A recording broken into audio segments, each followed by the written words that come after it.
La hausse de la fréquence respiratoire chez le chien est un signe de décompensation cardiaque. Ainsi, il est très important de savoir la mesurer et d'en réaliser le suivi.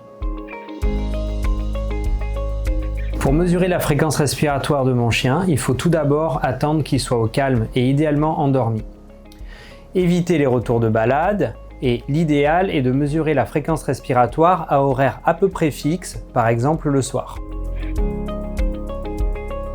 La mesure de la fréquence respiratoire se fait par observation. Il n'est nul besoin de mettre sa main sur le thorax de votre animal. Pour mesurer la fréquence respiratoire, on va compter le nombre de mouvements respiratoires, inspiration ou expiration sur 1 minute. Lors de l'inspiration, le thorax se gonfle et s'écarte vers l'extérieur. Lors de l'expiration, il revient en position initiale. Une astuce consiste à regarder les poils du thorax ou du flanc bouger sur fond d'un tapis ou de toute surface colorée.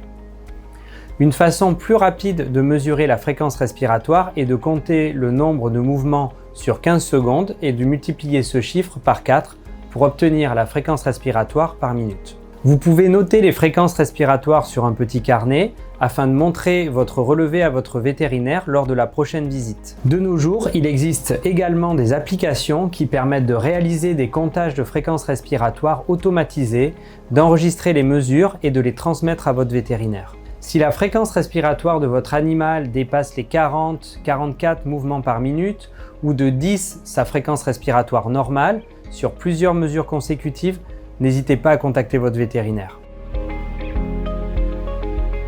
Il existe quelques erreurs fréquentes à éviter et quelques trucs et astuces que je vais vous donner. Tout d'abord, ne pas mesurer la fréquence respiratoire après un effort.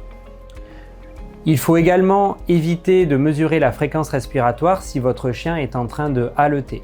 Cela va fausser la mesure. Attention, lors d'administration de corticoïdes, la fréquence respiratoire peut augmenter de façon artificielle et fausser les résultats. Un mouvement respiratoire est constitué d'une inspiration et d'une expiration. On compte donc soit l'inspiration, soit l'expiration, pas les deux. Surtout, ne pas s'affoler si une seule valeur est au-dessus de la normale. En effet, la fréquence respiratoire peut augmenter de façon temporaire ou fluctuer légèrement selon le stress ou la température de votre animal. Ainsi, si la fréquence respiratoire augmente au-dessus de la normale, on recommande de la reprendre 12 heures plus tard. Si elle se normalise, pas d'inquiétude.